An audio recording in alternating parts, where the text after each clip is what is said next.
Uang beredar saat ini hanya 44% dari GDP nasional dan ini berbahaya dari kacamata orang yang mengerti ekonomi makro dan mikro di Indonesia. Maaf, informasi seperti ini memang terlihat nyinyir kepada menteri jagoan yang berprestasi internasional. Namun entah mengapa, mungkin karena nggak banyak yang paham ilmu ekonomi, maka melihat data seperti ini yang tidak membuat ekonomi bergerak ini saat ini terlihat biasa saja. Padahal kalau melihat dari indikator ekonomi seperti di awal tadi yang mendapatkan data bahwa uang beredar saat ini hanya 44% dari GDP nasional, ini artinya banyak sektor ekonomi yang sakit keras, sakit kronis. Sayangnya data seperti begini, yaitu yang 44% uang beredar, nggak banyak yang paham cara bacanya bahwa ini berbahaya bagi ekonomi sebuah negara. Malaysia, Filipina, Thailand itu 120%-an uang beredar dibandingkan GDP nasionalnya. Ini sama-sama kena COVID loh ya negaranya. Negara-negara di ASEAN ini dalam 7 tahun terakhir pertumbuhan ekonominya adalah 50%-an dibandingkan pejabat saat ini yang hanya bisa membuat 20% tumbuh dalam 7 tahun. Padahal niat dan janji sucinya dulu 50%-an tumbuhnya dalam 7 tahun karena setiap tahun katanya ekonomi harus tumbuh 7%. Dan kalau semua itu tercapai tumbuhnya 50%-an. Ini harusnya ya 50%-an dalam 7 tahun. Ternyata tidak tercapai, hanya 20%. Dan untuk menutupi kegagalan tersebut, maka strategi yang dilakukan oleh yang katanya jago ekonomi dan keuangan negara tersebut yaitu menggunakan FDI, Foreign Direct Investment. Oke, bolehlah strateginya. Sekedar mengingatkan di mana nanti para Newmind kalau berkuasa beda strateginya. Pakai DDI, Domestic Direct Investment. Pakai kekuatan kita sendiri dalam negeri, anak bangsa. Saat ini oleh Oldmind, anak bangsa kekuatan sendiri tidak dipercaya. Bahkan 4L sering mengatakan Indonesia belum mampu, jadi perlu orang Tiongkok. Heran ya, kok anak bangsa diejek tapi oleh fansnya nggak ada yang mencela atau yang kecewa. Oh lupa, punya pasukan buzzer yang selalu meluruskan hal yang bengkok dengan narasi. Bener deh, sangat jelas kalau strategi sekarang adalah cinta asing. Karena itu dipilih investasi FDI. Sekali lagi, namanya juga keputusan orang populer. Semua dilakukan terlihat benar lah. Sampai suatu hari piring kalian kosong,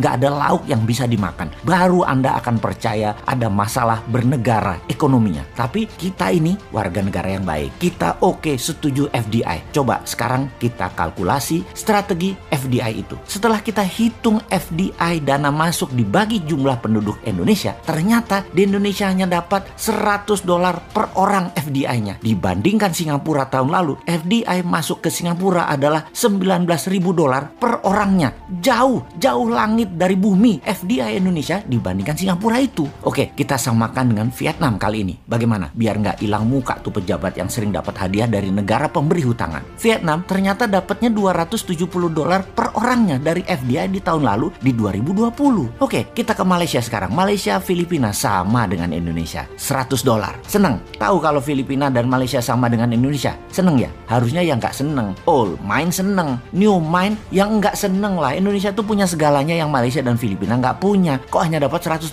Lalu apa strateginya? Ya kembali ke klasik. Karena Oldmind bisanya cuma satu, yaitu hutang lagi. Oke, mau lihat dari kacamata mana indikator ekonominya sekarang? Bagaimana kalau kita lihat dari pertumbuhan kredit? Tiap tahun harusnya kredit disalurkan itu tumbuhnya 15% dibanding tahun sebelumnya. Di mana 15% itu pasti akan menumbuhkan 7%-an ekonomi. Namun, beberapa tahun belakangan ini, kredit hanya 2-3% pertumbuhannya. Ya bagaimana ekonomi mau tumbuh 7%?